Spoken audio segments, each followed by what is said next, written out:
Mom, wife, and I have accumulated about 72K in various alts, mostly XRP. We each have our own wallet.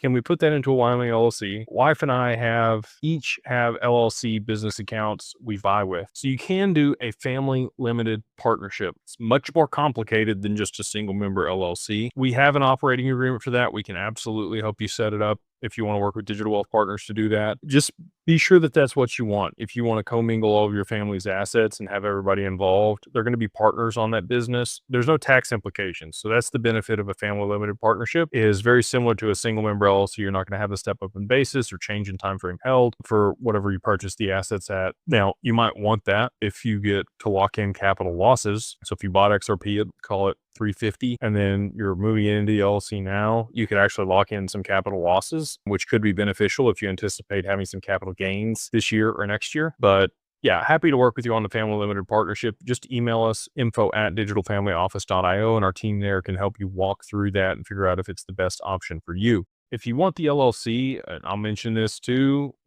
or the family limited partnership, I think we charge the same amount for both. It's just $2,000 if you use the code 50OFF, 50OFF LLC. That's 50OFF DAG LLC. Gets you everything end to end for your LLC or your family limited partnership through the website there at digitalfamilyoffice.io. We've done over 4,000 LLCs for people at this point. We're by far the largest provider of this service globally, but if you want to work with a different attorney that may or may not know what they're doing, that's your prerogative. You can absolutely do that. If you are going to, make sure that you vet them very good. They understand digital assets. They're going to make sure that your operating agreement has all the provisions that are, needed in that operating agreement.